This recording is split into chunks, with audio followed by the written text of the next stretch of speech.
So our next panel will be focusing in on shadow AI inside their organizations and how to manage that blind spot proactively. Your moderator is Nidhi Kapoor, who is the president of RK Management Consultants. And she is joined by Scott Brinker, Senior Director Analyst for Identity and Access Management at Gartner, and a cybersecurity practitioner who advises enterprises on who and what gets access.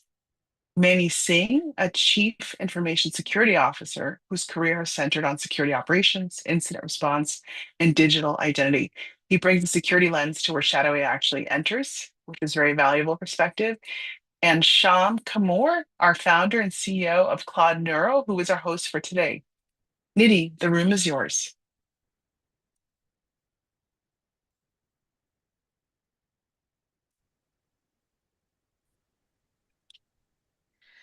Good morning, everyone, and thank you so much, Alice, for that introduction. And we appreciate everybody joining us. As we look at AI adoption across organizations, one theme keeps coming up. Leadership often believes that they have a pretty good handle on how AI is being used across the business. But when you actually look beneath the surface, there can be a significant gap between what leaders believe is occurring and what is actually really happening. And that gap is what we're here to discuss today. It's called shadow AI. We are going to frame our discussion today, our panel discussion, from three lenses to examine this further. First, we're going to talk about discovery. What don't we see today? Second, we're going to talk about risk.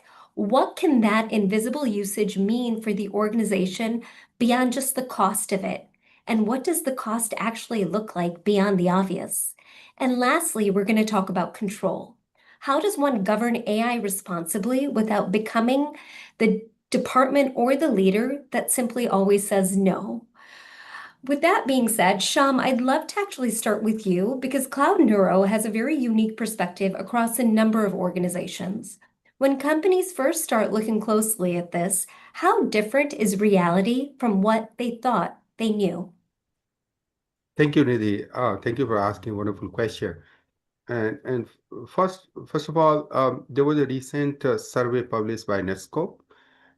In that survey, it says that companies over 1,000 to 5,000 employees, they are using over 200 to 400 AI applications. In addition to that, there was another survey that says that on an average, per employee, companies are using, there are 10 different newer AI applications. So actually, we are definitely in a world of AI sprawl, where everybody is trying to use different AI tools at their own wish. Enterprise consistently underestimates this issues.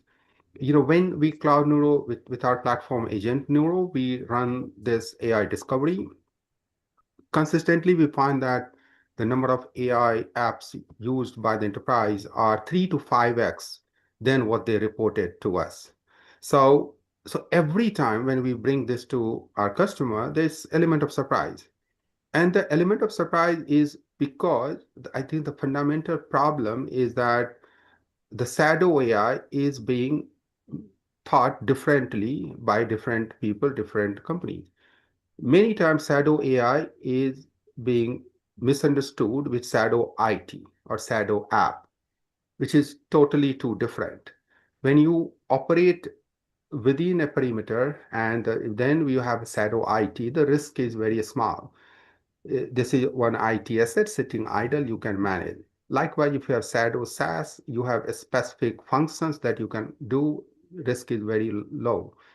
But shadow AI is much beyond that, where if you have a shadow AI, the functions that you perform within the SaaS, that one hidden AI functions, that company never purchased. And that function, what intent you submit to that function to perform, that's very deep rooted. So shadow AI, discovering the shadow AI, identifying different vectors where the shadow AI can be recovered is extremely, extremely important. Companies do have different SaaS approval processes. They have app usage processes, but the processes for AI is still not there because it's still in a stage where every time newer AI is coming and the companies are focused on the frontier AI and frontier models where they have more visibility. But within the SaaS, within the app, they still don't have visibility. So what is important, Nidhi, is that for every organization, it is extremely important to understand the shadow AI issues. And the fact is that this is where the AI governance begins. They're saying if you want to govern, you have to know first what it is. So this is why it is keeping the CISOs and CIOs awake in today's date. They're trying to figure it out how to solve this problem. I appreciate that. It's true. You can't govern, honestly, what you can't see. Scott, what are your thoughts?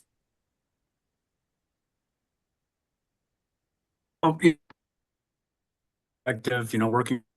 I haven't been there all that long, but from what I've been experiencing, from talking to our customers, so forth, there is a big understanding to the discovery of shadow AI and where that's being used out in the industry today.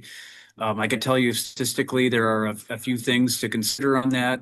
For the most part, 79% of employees are misusing approved public generative AI tools these days. It's quite an astonishing number. And also about 69% are using prohibited AI tools, revealing, a big gap between policy and the practice areas. And then likewise, about 52% are building custom AI solutions without cybersecurity review. So, there's emerging risk that is part of shadow AI sprawl, if you will. Does that help? Most definitely. I appreciate that. Manny, any thoughts on your side?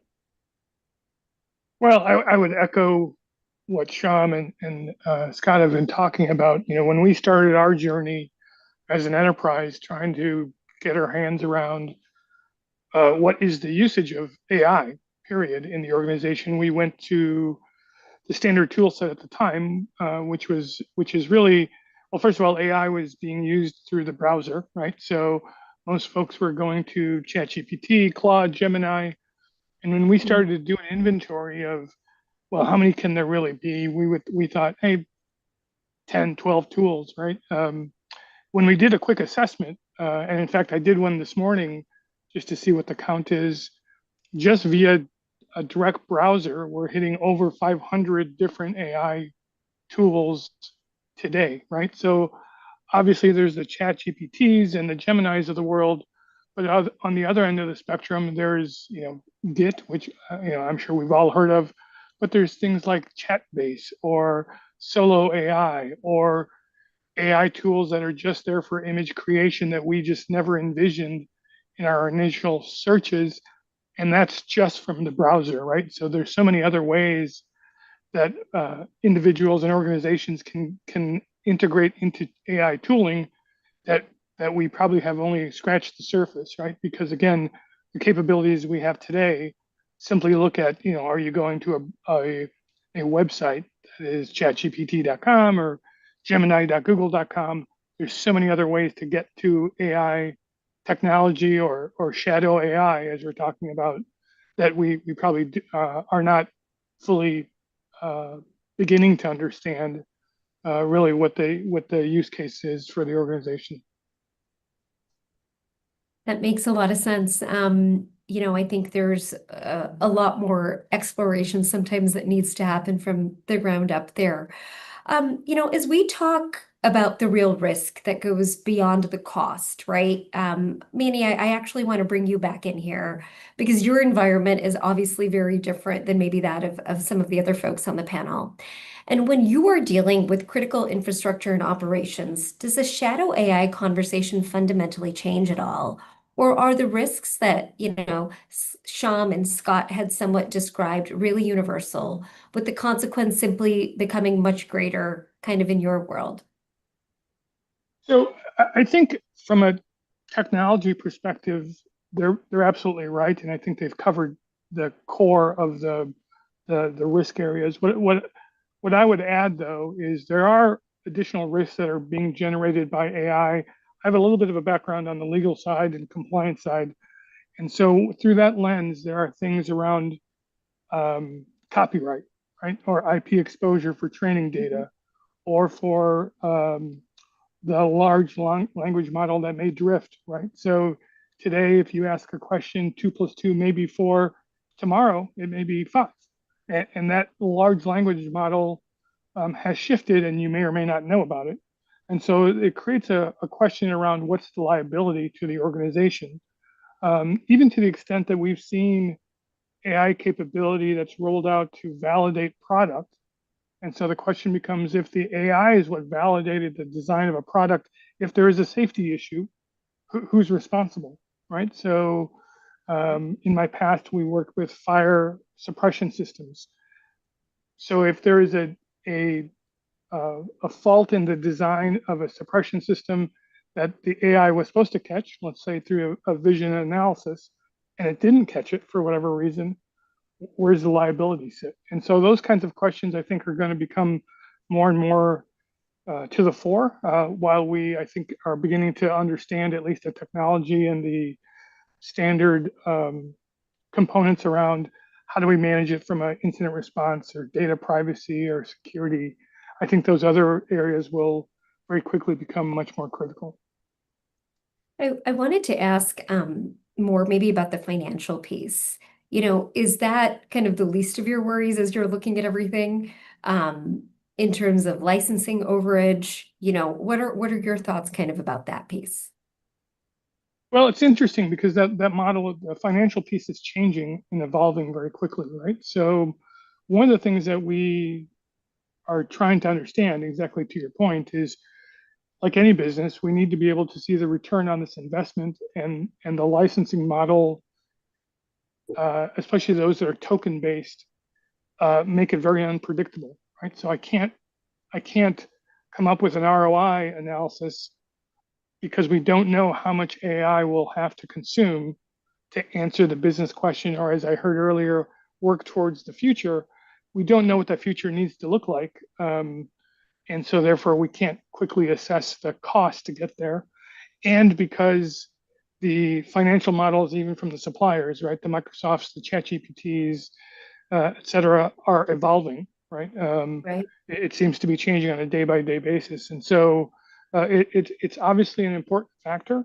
And it's something that we're watching very closely on a day-by-day basis, even though it doesn't fall into the bailiwick of a security program or a compliance program. It's obviously very critical to the business. And you've seen it in the news, right? So there's organizations that have said, hey, we're stopping all of our AI work because we've spent the budget for the year and we're only halfway through the year, right? So some very large companies are going down that path. So to your question, we are monitoring it. Yeah. No, thank you. Thank you for sharing, the full scope of that. Scott, do you see it the same way across the broader organizations that you work with? I do. I can sympathize with what Manny was saying, and for the most part, from a shadow AI perspective, I focus primarily on the identity and access management side of things here at Gartner, but I know that there's a lot of direction towards really understanding and discovery of your shadow AI, for that matter, and some of the thoughts that I have going into this, as it pertains to the risks of shadow AI is really about the unrestricted access to some of these advanced AI tools. Because in a lot of organizations, there's a lot more productivity pressure, right? So staff are trying to make those more, trying to expedite things in the tasks that they're trying to do, and they're trying to leverage as many AI tools and whatever functions they can personally get their hands grasped on to make their life more easy, simplified from a workload point of view. And then there's also a lot of inconsistency within a lot of AI policies and so forth out there that we're seeing. No one company is consistent as it pertains to what tools can be used, how they use them, when they can use them, who of the risk areas, but thinking about some of the consequences to this, you're looking at a lot of, loss of, potentially intellectual property, right? Because people don't understand the tools and what they're feeding into them and what information could be leaked, right? There could be, vulnerabilities with some of these tools. They don't even know what some of the tools do and how they function, what they're talking to. And, there's so many different AI tools out there these days. And this is one of the risks to AI.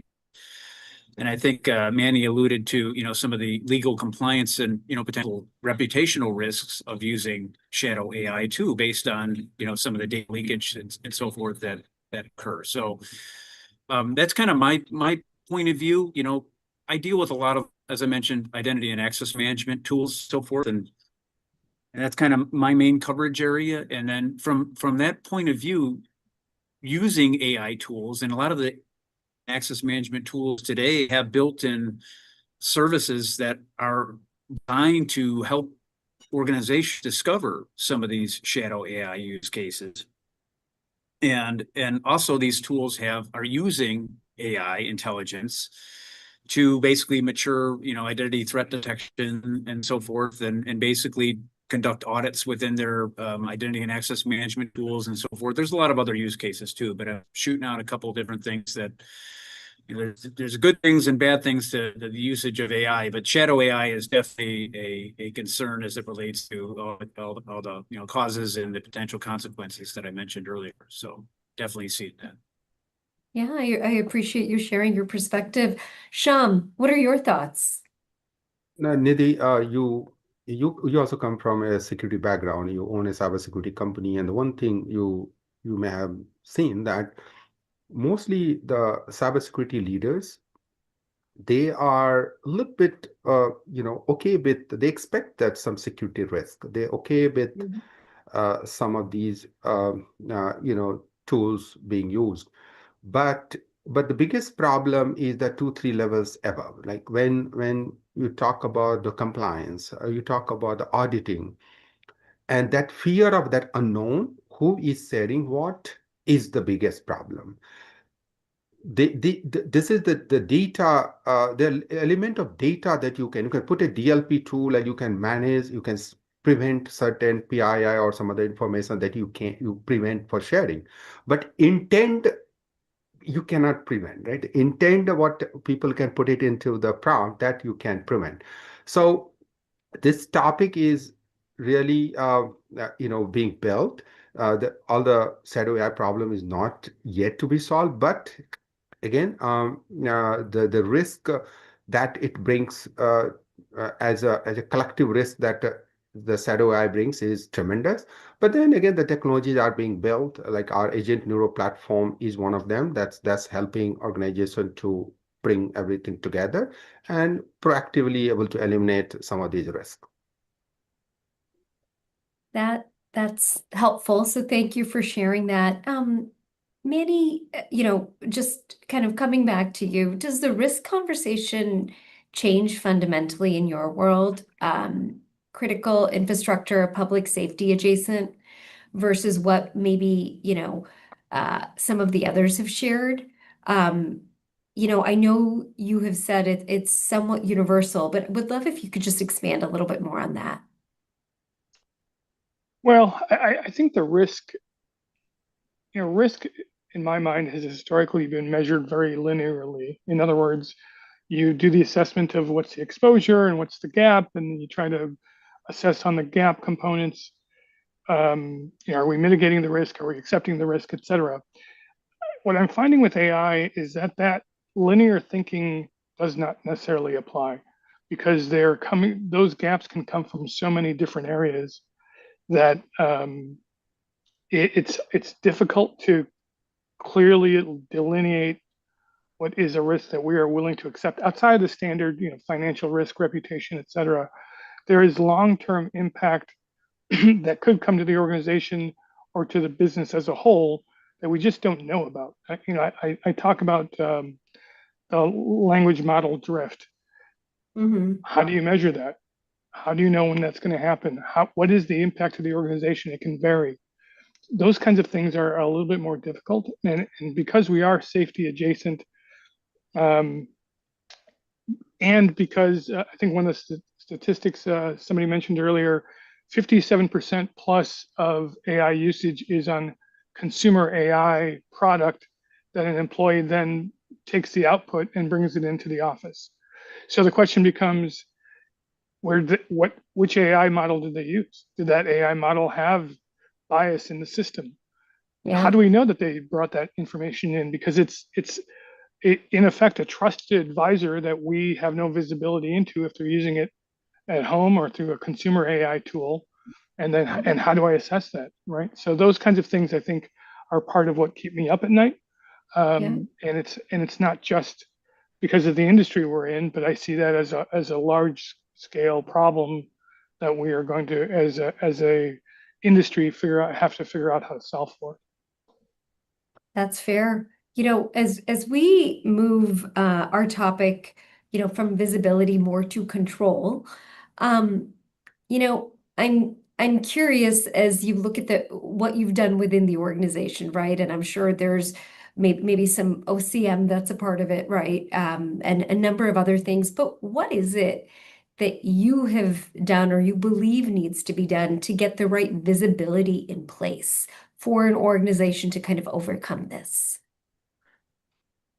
So, from my perspective, I think our leadership has been very forward thinking and very early on named an individual as the governance owner with their own budget, their own enforcement authority, and from a cyber perspective, we are out there working to inventory, assess, and provide details back to that governance authority, such that we're not just banning solutions, right? What we're hoping to do is understand the use case, understand if it's really an AI need, right? One of the examples I quote is one of the AI use cases we saw was someone leveraging AI to automate the fact that they had to hit 3 buttons on an Excel spreadsheet to kick off macros. So the question really becomes, well, get rid of the buttons, right? Fix the macro, fix the underlying process. So, back to Robbie's earlier comment, invent the future, don't automate the past. And so those kinds of things it become our filter. And then we help the business owner understand in those cases, how do we fix the underlying process for those things that we think have an AI use case? We fast track their proposed solution or their need, and we make sure we include the organization as a whole in that conversation. Because I think if we come at it with just a whack-a-mole concept, it's all going to go underground, right? And then they're going to start using things like DeepSeek or whatever else is out there, and it'll create more of a risk for us than it'll really help. And in most cases, I think most employees are out there doing what we're all trying to do, which is understand AI. How does it help their business? How does it help us specifically? And so I think we need to promote that versus, again, come down with a hammer and block all that activity. That's wonderful. And as internally, right, as you've built visibility, have you been able to utilize CloudNuro? How has that helped? So we use CloudNuro on the AI front specifically as another input towards the visibility around what AI do we have out there. So, so as I mentioned, we use the standard browser tools that help us understand what websites are going to. That only catches some of the capability that's being used. CloudNuro helps us catch another portion of it, and we use that as one more input stream in trying to understand what the overarching usage really is of what kind of AI tool, right? Is it agentic? Is it somebody running it on their phone? Is it just a browser extension, et cetera, et cetera? Yeah, that's fair. Thank you for sharing that. Shyam, would love your thoughts.